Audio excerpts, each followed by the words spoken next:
down the front, spotted them yet?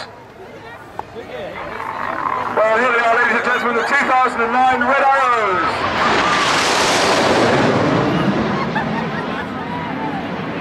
Now, as they pull up, the good news is this is a full display. They're led at the very front there by Red 1, which is Wing Commander Jace Hawker. Jace is in his third year as the team leader this year. He's called the team now into Diamond Formation, which is probably our most famous and iconic formation. Jace used to fly the Tornado GR1 and GR4, which has been on operational service overseas now for 20 years continuously.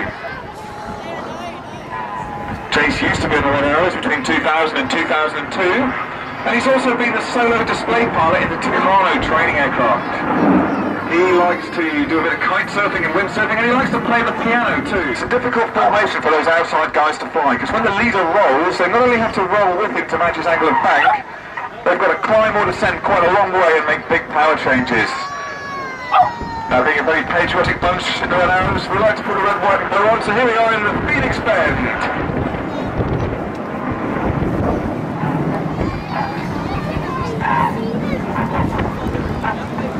So Jace has called them now into a right-hand turn. Let's listen to the radio.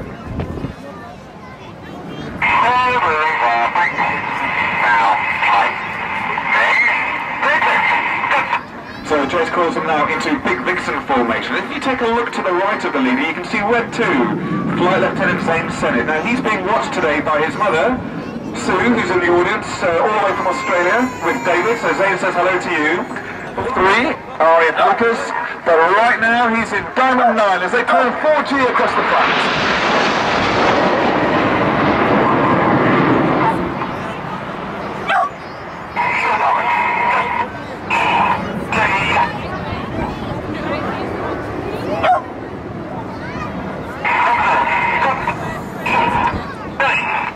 That's Jace calling the team into as they twist away from us at the bottom there.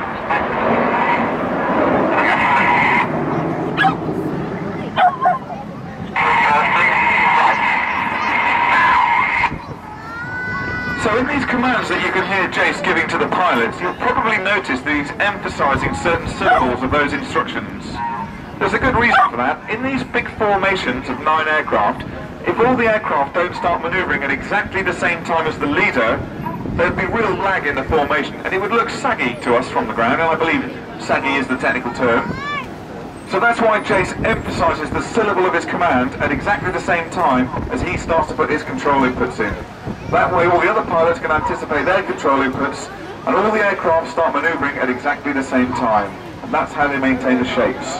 But let's see how it works now then as they run in and fly the chevron roll.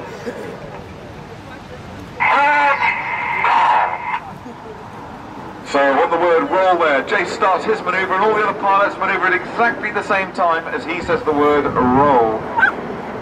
And that's how they maintain a nice rigid shape through the sky.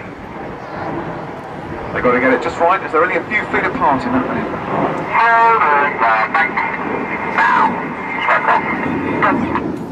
Once again, Jace calls for the red, white and blue smoke on as Enid fly past us in Big 5. And look at Boomer going vertical there with the white smoke, red smoke even.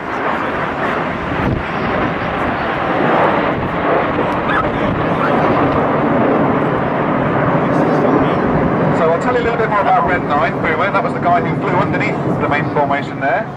He's a Kiwi, so he too was a member of the Royal New Zealand Air Force before he came to the RAF in 2005. He flew the Harrier GR7 with us when he joined. He's been to Afghanistan many times, and he's in his third year on the team now. But being a Kiwi, he's got some pretty strange food tastes. The other day I saw him eat a burger with beetroot, egg and pineapple on it all at the same time. Boomer, that's just horrible, and we just don't do that in the UK. Please stop. Okay, on the left, Enid have climbed away in a steep climb, and that manoeuvre we call the steep climb. But up above us now, you can see 2 aircraft with the red smoke on. It's Red 6 and 7, and they're flying one of our most famous manoeuvres. So the air brakes out here, which makes a better smoke trail. And then get a corkscrew around their smoke trails. So 8 and 9 start their rolls. You can see 6 and 7 are upside down in close formation. They're just 300 feet above the water there, and you can see now why we call this the corkscrew.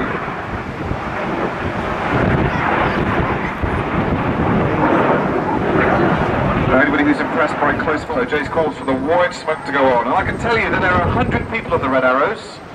Not just the 10 pilots, we've got 80 engineers who work tirelessly all year round to keep our 30-year-old aircraft flying. And anybody who's got a 30-year-old car knows how difficult it is to keep that running. It's much the same with an old aeroplane.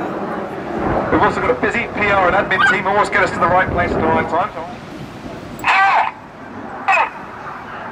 Okay, we've got the inside guys barrel rolling around the outside guys.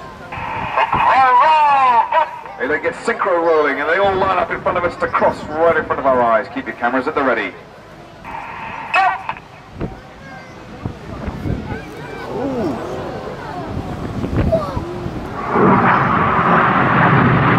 So ladies and gentlemen, we are the Red Arrows. And for us today it's been a real pleasure to be here at Portrush. We hope you enjoyed the show.